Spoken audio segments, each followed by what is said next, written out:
The case of Ellen Greenberg, well, they're making some headway. The parents of Ellen, anyway, finally, after many, many years of trying to raise their hands and go, someone can't stab themselves 20 times, including fatal stabbing wounds post mortem, and continue stabbing themselves. So, why was this labeled a suicide? Well, since then, a lot of people have come and gone out of Philadelphia, but finally, we are starting to see some headway going on with possibly more investigation into this case. Joining me to discuss, Eric Faddis, defense attorney.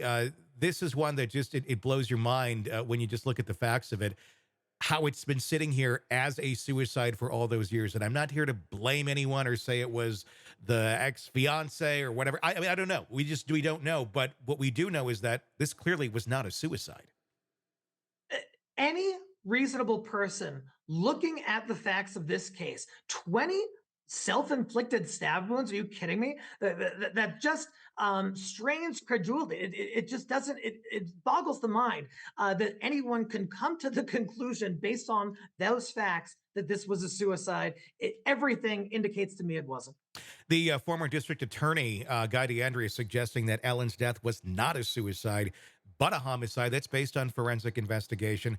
And the court now allowing the Greenberg family to proceed with discovery and depositions, including questioning DeAndrea, who may provide some interesting insights into the original investigation, which has been pretty much just locked and sealed ever since then. What do you think we're going to find out here?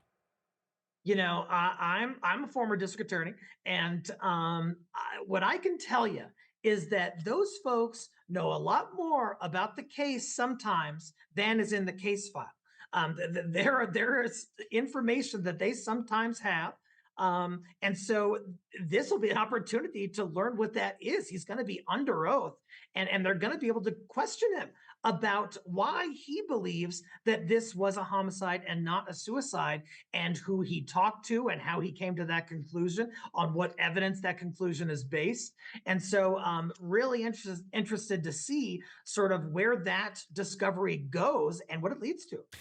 If it leads to them reclassifying this death as a homicide, what does that change in terms of an investigation of this case? Because right now it just sits. If they are able to change that, is that going to then allow detectives to look into this further? I mean, they've been kind of not wanting to do that to begin with, but or was that more of a factor of, because it was just labeled as suicide, they don't have the resources or the permissions granted to investigate it as a homicide? Will that change that if they get that ruling changed?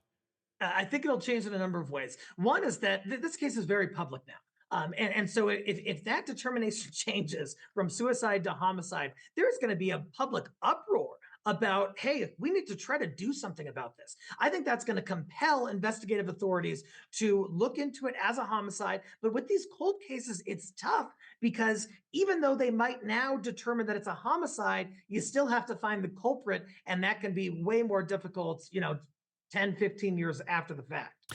True, but there is a lot of evidence that does point in a certain direction.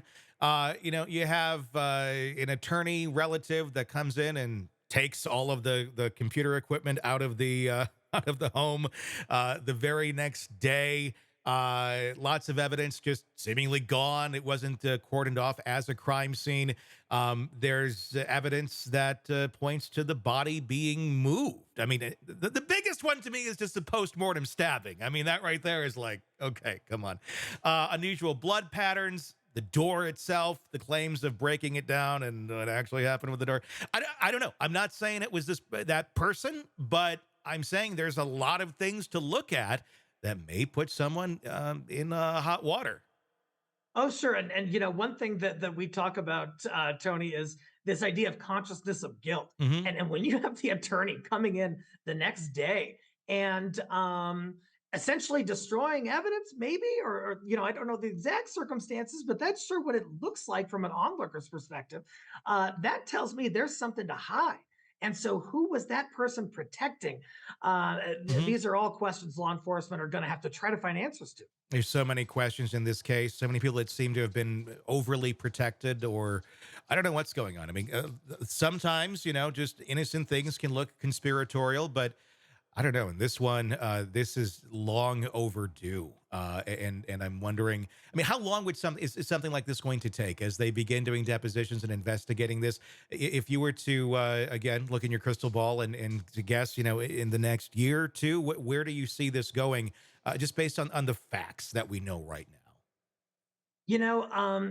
These sort of cold case reopening of older cases, those can be very tough and can proceed at a snail's pace because you're not working from when the incident happened and being able to talk with fresh witnesses, get information, follow up on leads, that kind of thing. You're starting from scratch 15 years or so later, or 10 to 15 years. And so, I think it's going to go more slowly than people want, but certainly the police are going to be motivated to try to get this community some answers if this does prove to be a homicide. Hey, thanks for checking out the video. Be sure to follow us wherever you download podcasts, and especially Apple Podcasts, where you can get advanced episode and premium content on our premium channel right there. Also, be sure to follow us on social media so you don't miss any breaking updates on the stories that matter to you most. We're on TikTok, X, Instagram, Facebook. Just search Hidden Killers Podcast with Tony Brueski, and you'll find us right there. Again, thanks for watching.